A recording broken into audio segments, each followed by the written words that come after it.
Here we go. Hello everyone, my name is Rituro. Welcome back to Canada, the true north, strong and free. Our featured match today is the regular season finale against the Houston Dynamo in Houston at BBVA Compass Stadium.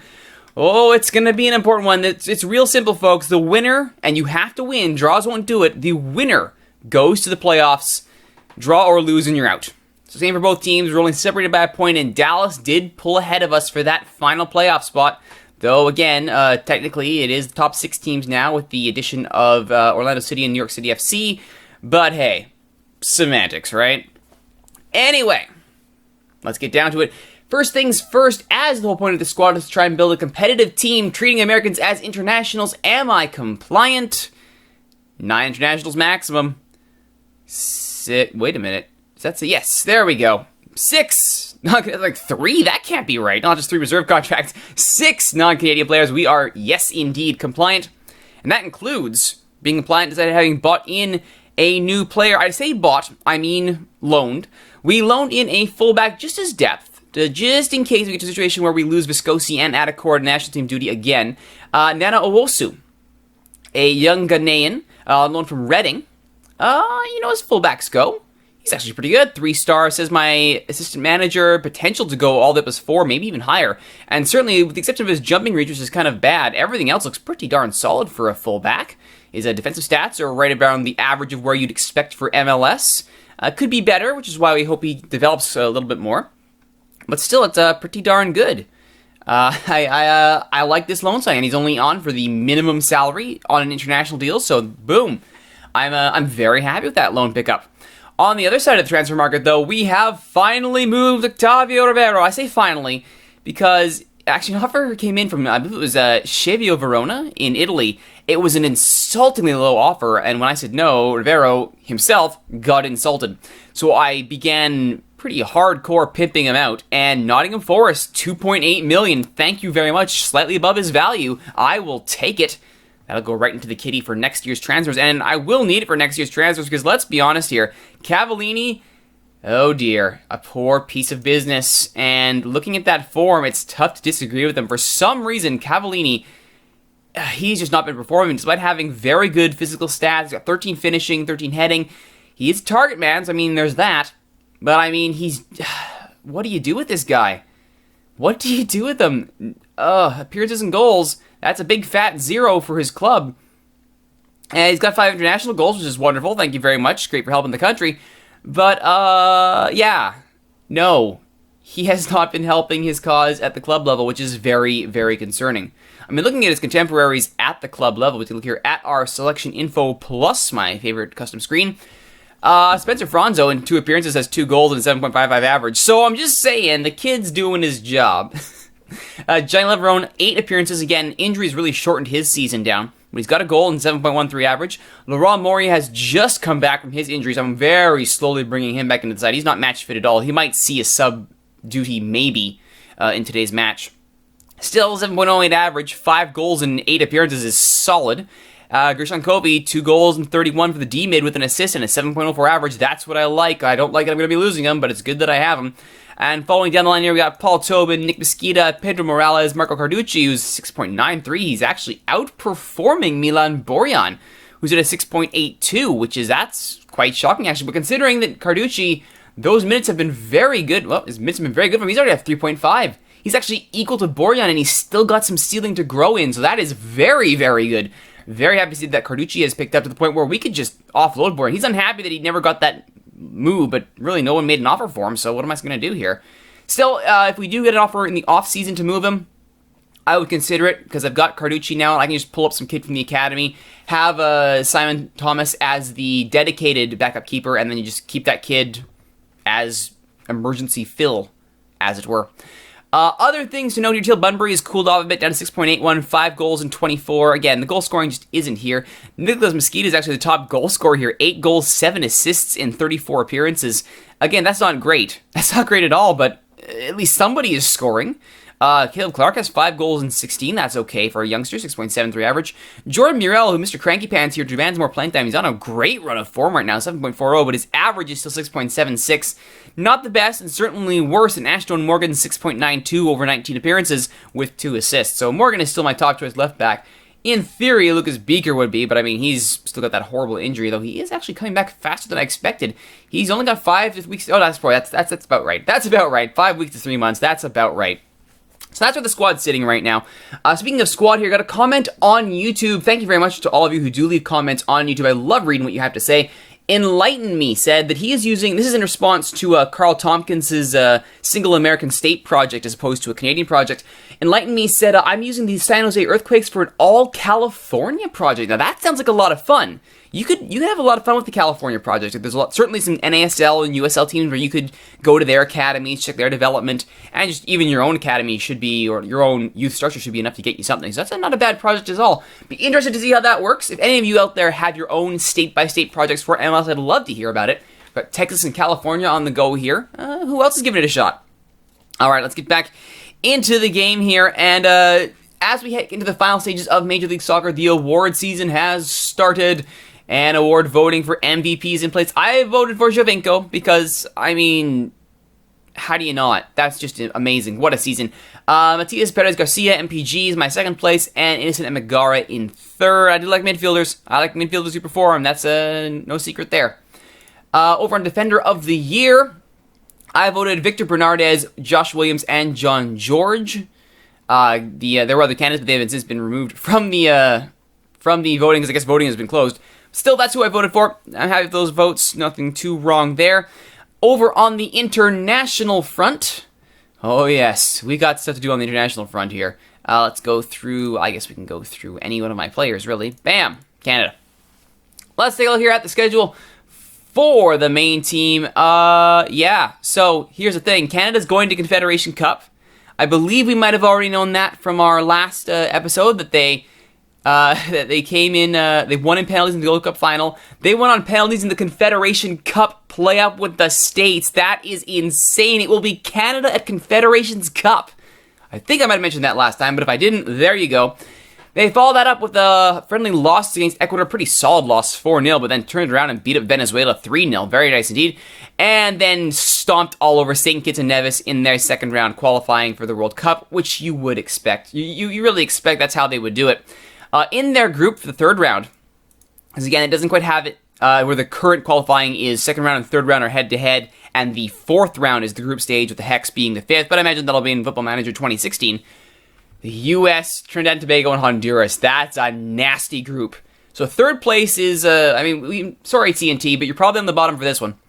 Canada, Honduras, and USA. I'll put USA on the top. They're probably going to win their group. It's going to be Canada and Honduras fighting tooth and nail for that second place spot. That's going to be a rough day at the office for Canada. Canada, though, is doing quite well with their squad. As you can tell, they are still pulling in, most of my players. Oh, yes, it's still mostly Canadian. Let's get to the general info tab here. Look at all that Vancouver. Look at what we're doing here. We are single-handedly bankrolling the Canadian national team, and I'm totally cool with that. Timmy Jackson did find a team after his time at Coventry and with Tosno in Russia. Lighting it up there by all accounts. Good for him. And the problem with that, though, is when all your players get called up, the resulting matches become a little more difficult. Now, as you can see here, because of this run of form we've been on, we drew New England 0-0, lost to Toronto 2-0, drew New York 2-2. That was actually a good result for us. Then beat RSL, our boogeyman team, 1-0 at home in our home finale. Then went on the road, lost to New York in the return match, or the second return match, I guess. No, that's the return match. And then drew 0-0 away to Montreal. That was a bit of a downer result. We really should have finished that game off. Because really, we get 3 points there. We're not having this conversation. We're already in. A draw and we're through. Even a loss and we're through. So, really unfortunate that we couldn't seal our playoff spot with that win. And now we have to do it against Houston. Nathan Sturgis is ineligible and 3 players are out injured, so it's not that bad of a deal. The reason I bring up the call-ups is this New England match was a very, very depleted roster. Tons of call-ups. To the point where Simon Thomas started, Gershon Kofi was at right back. We had our kids in the D-mid hole, and we just flooded the top with players. Mosquito, Morales, and Bustos as the midfielder. Rivero alone up front. Some new-gen kid was our goalkeeper, and then we had all attackers on the bench. Franzo, Canberra, Mane, Bunbury, and Clark. All attackers on the bench, and we still got a 0-0 result. Very, very happy with that. And again, Gersh at right back is an emergency situation, but he did it, and I'm happy with it. Good for him. The only other thing to look at before we get into today's featured match is the firings. That's right, it's that time of year where people look at their season, and by people I mean general managers and team owners and presidents and board members, and go, you know what?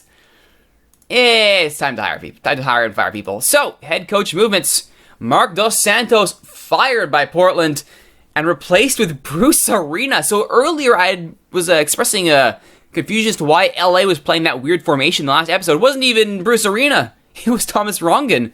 So there you go. Bruce Arena takes over. Owen Coyle, gone from Houston. Thomas Rongen, gone from New York. Sorry, not Thomas Rongen at LA. Who was at LA? Now I'm going to make sure I actually get this correct here. Who was at LA? It is Victor Manuel Vucetic. There you go. There's the name. All right. Thomas Rongen, gone from New York. Ziggy Schmid, gone from Seattle. That's a shocker, actually. Jim Curtin, gone from Philly, replaced with Frank Klopas. So 2 MLS vets back in and 3 open spots around the league. Be interesting to see who fills those gaps. All right, that's all the updates we have. Enough stalling. Let's get into the final match of the season. It's against Houston. It's real simple. We have to win. We want that playoff spot. We have to win. We are away. Going with a pretty solid lineup here. Viscosi, Gasparotto, Tobin, Morgan. Why is Payet red? Should be okay. Tobin, Morgan, Alderson and Covey, Mosquito, Morales, and Tybert and Rivero. We're hoping this is how we get out of here. And I've got Maury on the bench because he's right now my best striker. So he will come in relief, if nothing else. Haven't looked at this. Do I want to change Mane out? I'm beginning to second guess myself here. Maybe Mane for Bunbury? No, we'll stick with this. We'll stick with this. If I go down with the ship, I go down with the ship. But this is how we're going to do it. Alrighty. Yes, please. Here we go. Vancouver, Houston with playoffs on the line. Little drink of good luck root beer tea before we get started. Oh, that's good root beer tea. That's good root beer tea. A bore draw doesn't help me. It has to be a win. A win over Dallas. Or win over Houston puts us past Dallas, the 2 Texan rivals. Kyrie Shelton, Lopez, Carter Clark, DeMarcus Beasley playing up at left mid, not left back. Oof. It's going to be a problem. Yeah, I agree. Dealing with DeMarcus Beasley would probably be important. Kyrie Shelton, Alexander Lopez. Lopez, probably somebody we should keep an eye on. Garrido and Clark. Yeah, it's a pretty stacked midfield, isn't it? All right, let's go with the left side. We'll focus on closing down the left side here. All right. Come on, guys. I expect a win. Switch off. Don't switch off. Gershon Kofi, I know you're leaving after this match, assuming we lose. But I need you in here. Oh, they didn't buy what I sold. Is that going to sink us here? Houston in their orange and white. Vancouver in the all-white. Surprised we didn't go with the road blues in this match. Regardless, much like in the real world, how they had to get a win against Colorado to save their playoff dreams, Vancouver need a win against Houston to go to the postseason. Ashton Morgan on the left. Inside ball for Morales. Blocked. Followed up by Viscosi. Viscosi goes deep. There's the cross. Rivero just can't get a foot to it. Steve Clark will hold on to the ball and clear the pressure. See, the shot was blocked, so he did get a toe on it after all. That's Rivero in alone. That's Rivero scoring. Octavio Rivero. Oh, thank goodness he finally figured out how to put the ball in the back of the net. I'll make Nottingham Forest happy. Oh, was he offside? No, he did tag up. Barely, though. I wouldn't have been surprised if that was called back. That was a very close play. But this assistant ref gives Rivero the benefit of the doubt. And Vancouver It's ahead 1-0 in Houston. Now, for the longest time, Houston had an undefeated record at home, one of the longest in league history. BBVA Compass Stadium and its predecessor were considered unassailable fortresses. That has changed over time. Certainly, now that the Dom Kinnear era is over in Houston, that narrative is not there so much anymore. Ashton Morgan does well to win that ball away, but nobody covers the on-running DeMarcus Beasley, and it is all tied at 1. There's a good close down there on Lopez, but as on this counter, everybody charging back. Nobody picks up the run of Beasley, and again, nobody was at that side of the park. Ashton Morgan left on an island there. Not much he could do. And Houston are back in this. Again, a draw helps neither team. It's got to be a win. Miranda. Through midfield. Cracks one off from distance. And does not strike it cleanly. It's wide of goal. Houston now beginning to put the pressure on. It's not exactly filling me with confidence. We better lock this thing down. They're starting to get chances. Let's see if we can keep things nice and tidy at the back. As Tobin heads away that corner. Beasley's shot is then blocked and he goes out for another corner. Nothing further comes of that. Houston, though, really need to ramp it up.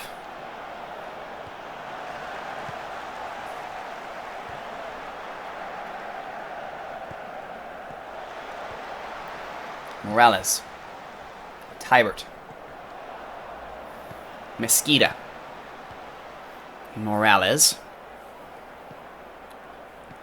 Can't find Rivero. He was looking for him. Maybe he'll get it on the second try here. Morales. Tybert. Morgan.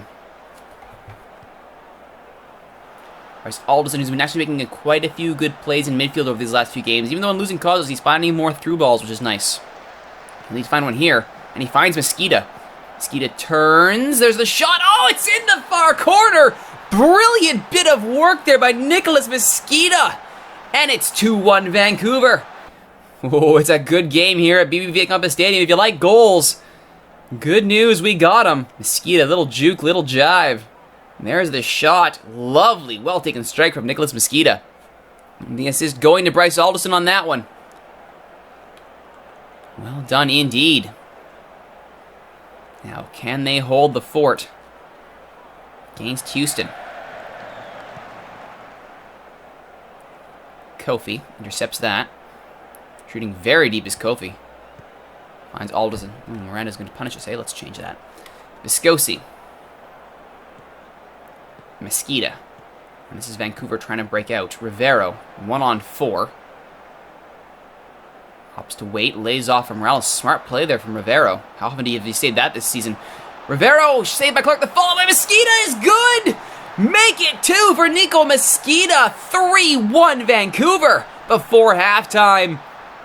Oh boy. Oh boy, oh boy, oh boy. Vancouver have finally picked a good time to break out of their scoring slump. They had not scored 3 goals in a match, in any match, since their 3-1 win over Toronto in the second leg of the Voyageurs Cup way back when, and they ended up losing that one on aggregate because of that one goal that Toronto scored. The last time they scored in league play was 3-1 against Columbus, which is before the Voyageurs Cup. It's been a long time since they scored 3 goals in a match. Well, they are doing very well. Let's keep the good times going. Goal and assist for Rivero. Assists for Alderson and Morales. 2 goals for Nico Mesquita. It's a pretty solid day at the office, if I do say so myself, and I do. Alrighty. I don't think I need to really monkey with anything here, do I? I think I'll try to lower the tempo here. Try and keep things nice and close. Try and break down any offensive spark Houston might have.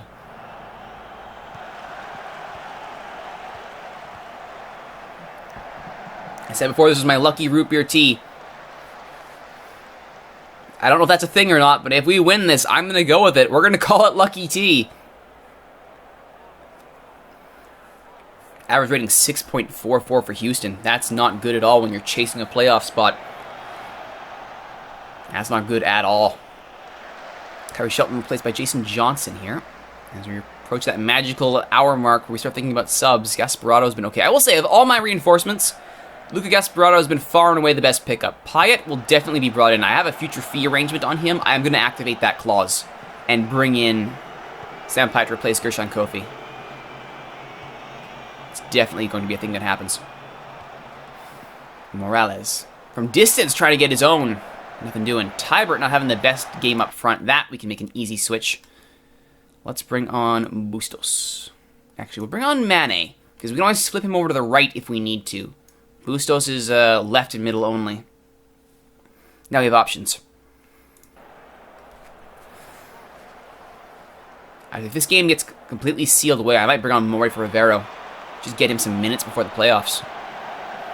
Meanwhile, it is still Houston trying here. The ball falls to Lopez, but it's blocked in the box twice by Vancouver. Strong work there by the Vancouver defense to keep things safe. Let's see. Tobin getting a little bit gassed. Not good. Morales. It's a nicely taken corner, but saved by Clark. All right, I think we're looking really good here. Let's bring on Mori for Rivero. Rivero's done very well. He's done very well indeed. Morales is looking exhausted, hey? Well, it's a good thing I have somebody on the bench who can help us with that. Yeah, he is looking gassed, isn't he? Alright, this is also where we turn on the waste time instruction. Yep, now we're starting to frustrate them, which is good. Alright, Bustos, see this game out. Yeah, good subs there. Would love to get Payet on. But if it doesn't happen, it doesn't happen. Mesquita. Might he find his hat trick tonight? I doubt it. He certainly deserved it. 8.8. Highest rating on the squad is Mori. Seeing the pitch for the first time, it feels like an age. And good that he is too. He needs minutes. That ball will fall, and Mori could beat Clark here, but he's just a little bit slow to react. Some of that rust still needs to be shaken off. Ball falls. Kofi is there. Mane. Where does he go? That he's closed down quickly. Has to go back to Morgan. Ashton Morgan now to Gershon Kofi. Bustos. Long ball. Great ball for Mesquita. He's brought down. It's a penalty. It's a penalty on Miranda. That may have been a bit harsh. I don't know if that necessarily was, looking at it again. But Mesquita for the hat trick. He's got it. Upper 90. Brilliantly taken. A well-earned hat trick for Nico Mesquita. Puts him on 11 goals for the season. And what a performance from the young right midfielder. Well done indeed, Nico Mesquita. 4-1 Vancouver in Houston. Surely that must punch our ticket to the postseason. A 9.6 average rating for Nico Mesquita. What a great rating in this match. Vancouver now, we're in stoppage time. Maybe there's a consolation goal over Houston, but not at that rate. Great tackle by Bustos coming back on defense. And Mesquita, the man of the match, far and away. Off of his boot. Vancouver will be heading to the postseason in 2015. Woohoo! Well done indeed. A 4-1 win. What a win for Vancouver. 4-1 the postseason. It's a thing now. Look at that. Wonderful. Worst rating went to Tybert at 6.7, followed by the subs at 6.6 or lower. Average day at the office 6.9 for Borjan. Still, that was pretty darn good. That was a great effort all around. Mesquita puts the team on his back and carries to victory. Well done indeed. 43 goals scored. Very nice. Puts us off the bottom of that table. Only 36 or only 35 conceded. Very nice as well. So there you go. It'll be Vancouver, LA. Oh, where have I heard that before? In the playoff, in the wild card playoff. It'll be one game. It'll be midweek. And it'll be Vancouver trying to advance in the playoffs. That's going to be next time on Strong and Free as we go through the playoffs, one match at a time. My name is Rituro. Thank you so much for watching, everybody. If you like what you've seen, please don't forget to like, comment, subscribe, favorite, share. Tell all your friends about the videos being hosted on youtube.ca/steelswords. And don't forget, you can always join us live in Twitch chat, twitch.tv/Rituro, where all of these episodes are recorded live. Come on out, have your say, join us, it's a great time. Once again, my name is Rituro. I'm from Canada, the true north, strong and free. Thanks for watching, everybody. We'll see you in the playoffs.